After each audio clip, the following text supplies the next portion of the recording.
Hello friends, তোমাদের আবার একটি নতুন ভিডিওতে স্বাগত জানাই। আজকে সারাদিন একটু ব্যস্ত থাকার কারণে কলেজ অ্যাডমিশন রিলেটেড কোনো ভিডিও আমি দিতে পারিনি। এখন নিয়ে চলে এলাম তোমাদের জন্য ইম্পর্ট্যান্ট ভিডিও। প্রত্যেকে তোমাদের একটাই প্রশ্ন, সেই প্রশ্নের সলিউশন কি সেটা আজকে বলবো। রেজিস্ট্রেশন বাতিল এবং রেজিস্ট্রেশন বাতিল না হলে নতুন রেজিস্ট্রেশন প্রসেস বা নতুন রেজিস্ট্রেশন করা আদৌ উচিত হবে কি হবে না ডিসকাস করবো এই ভিডিওতে। তার সাথে সাথে ডিসকাস করবো যে মাধ্যমিকের অ্যাডমিট কার্ড এবং রেজিস্ট্রেশন সার্টিফিকেট যাদের নেই, বেশিরভাগ ক্ষেত্রে ডিমান্ডিং যে প্রশ্ন সেটার উত্তর দেবো। তার সাথে সাথে বলবো মেরিট লিস্ট, অর্থাৎ কলেজের মেরিট লিস্টে নাম না এলে কেউ তো চান্স পাবে না। তো মেরিট লিস্টের নাম আনার জন্য বা মেরিট লিস্টের নাম তোলার জন্য, ডেফিনিট কোথাও চান্স পাওয়ার জন্য কি করতে হবে তোমাদের এই ভিডিওতে বলে দেবো। এবং কলেজ অ্যাডমিশন ক্যান্সেলেশন, অর্থাৎ আগে যে কলেজগুলোতে তোমরা ভর্তি হয়ে রয়েছো, লাইক মাইনরিটি কলেজ বা বিভিন্ন যে অটোনোমাস কলেজগুলো, যদি তোমরা চাও সেখান থেকে কেন্দ্রীয় পোর্টালের কোনো কলেজে ভর্তি হতে, সেটাও তোমরা পারবে এবং 100% ফিজ রিফান্ড পাবে। কি প্রসেসে বলবো আজকের এই ভিডিওটাতে। যারা নতুন আছো এই চ্যানেলে, অবশ্যই চ্যানেলটিকে সাবস্ক্রাইব করে পাশে থাকা বেল আইকনটি ক্লিক করে দাও, যাতে সমস্ত তথ্যগুলো তোমরা টাইম টু টাইম এখান থেকে পেয়ে যাও।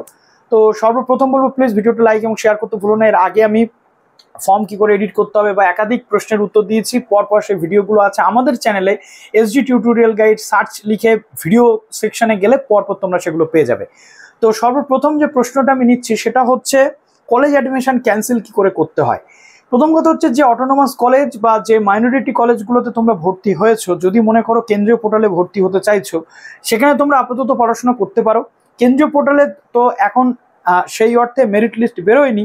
তোমরা যদি চাও এখানকার মেরিট লিস্টে যদি চান্স পাও, সেই অ্যাডমিশন ক্যান্সেল করতে পারবে। কি করে বলছি, এবং সেখানে 100% রিফান্ড পাবে। সেই কলেজে জাস্ট যাবে, গিয়ে বলবে যে আমি অ্যাডমিশন ক্যান্সেল করাতে চাই, অন্যত্র আমার সুবিধা মতো কোনো কলেজ বেটার চয়েস রয়েছে, আমি সেখানে ভর্তি হয়েছি। তো সেখান থেকে অ্যাডমিশনটা ক্যান্সেল করাবে এবং 100% ফিজ কি করে রিফান্ড পাবে। ইউজিসির লেটেস্ট একটা গাইডলাইন চলে এসেছে, সেখানে ইউজিসি বলেছে যে ক্যান্ডিডেট রয়েছে, ভর্তি যদি 31শে অক্টোবর 2024-এর মধ্যে সে ভর্তি বাতিল করে, সেই ইনস্টিটিউশন ম্যাক্সিমাম 1000 টাকা চার্জ কেটে ক্যান্ডিডেটদের প্রসেসিং ফি 1000 টাকা ম্যাক্সিমাম কেটে টাকা কিন্তু ফেরত দেবে। অর্থাৎ 25,000 টাকা যদি কোথাও চার্জ হয় বা 10,000 টাকা যদি চার্জ হয়, তাহলে 1000 টাকা কেটে 9,000 টাকা কিন্তু রিফান্ড দিতেই হবে সেই কলেজ বা ইউনিভার্সিটিকে, কেননা এটা ইউজিসি রুলস। আর 31 অক্টোবরের পর যদি কোনো কলেজ বা ইউনিভার্সিটি তাদের ভর্তির লাস্ট ডেট এক্সটেন্ড করে, তাহলে পার্সেন্টেজ অনুযায়ী টাকা ফেরত কিন্তু পাবে স্টুডেন্টসরা। 90%, 100% এরকম রয়েছে। সেটা নিয়ে একটা সেপারেট ভিডিও করবো যদি তোমরা বলো। তো এইভাবে অ্যাডমিশন তোমরা ক্যান্সেল করিয়ে ভর্তির ফি রিফান্ড করতে পারবে। এবার আসছে যে প্রশ্নটা, সেটা হচ্ছে মাধ্যমিকের অ্যাডমিট কার্ড। যাদের মাধ্যমিকের অ্যাডমিট কার্ড বা রেজিস্ট্রেশন সার্টিফিকেট নেই, অথচ রেজিস্ট্রেশন নাম্বার তোমাদের দরকার, রেজিস্ট্রেশনের ডকুমেন্ট দরকার, ডেট অফ বার্থের প্রুফ দরকার, সেই জায়গাগুলোতে সিবিএসসি বা আইসিএসসি বোর্ডের ক্যান্ডিডেট তোমরা যারা রয়েছে, তোমরা মাধ্যমিকের যে মার্কশিট রয়েছে, সেকেন্ডারি এডুকেশনের যে মার্কশিট রয়েছে, সেটাই আপলোড করে দেবে, কাজ মিটে যাবে। এবার ইম্পর্টেন্ট ফ্যাক্ট যেটা, সেটা হচ্ছে রেজিস্ট্রেশন ক্যান্সেলেশন যদি না হয়, 3টে নাম্বারে তোমরা ফোন করছো, সেখানে রেজিস্ট্রেশন ক্যান্সেলেশন তোমরা করাতে পারছো না, কেননা সেখানে ফোনই তারা রিসিভ করছেন না। এমতো পরিস্থিতিতে কি করণীয়? রেজিস্ট্রেশন যদি ক্যান্সেল না হয়, ডুপ্লিকেট রেজিস্ট্রেশন করে কি আবার নিজের মতো করে তুমি ফর্ম ফিল আপ করতে পারবে? প্রথম কথা বলে রাখি, তোমার রেজিস্ট্রেশন নাম্বার বা তোমার অ্যাডমিট কার্ড নাম্বারে একটা ফর্ম কিন্তু জেনারেট হয়ে গেছে, যে ফর্মে রেজিস্ট্রেশন সেকশনে ভুল করেছো বলেই তুমি রেজিস্ট্রেশনটা ক্যান্সেল করাতে চাইছো, তাই তো? রেজিস্ট্রেশন ক্যান্সেল যখন করাতে চাইছো, কেন? তার কারণ বেশ কতগুলো জায়গাতে তোমার ভুল রয়েছে বলে। এবার প্রশ্ন হচ্ছে, নতুন করে রেজিস্ট্রেশন করার পারমিশন কিন্তু সেন্ট্রালাইজ পোর্টাল তোমাকে দেয়নি। অনেক ক্ষেত্রে আমরা দেখেছি যাদবপুর ইউনিভার্সিটি বা ক্যালকাটা ইউনিভার্সিটি বিভিন্ন কলেজে যদি বলা হয় ভুল করেছে, এর আগে কলেজ টু কলেজ যখন ফর্ম ফিল আপ হতো, ভুল করলে ডুপ্লিকেট ফর্ম ফিল আপ কিন্তু করা যেত।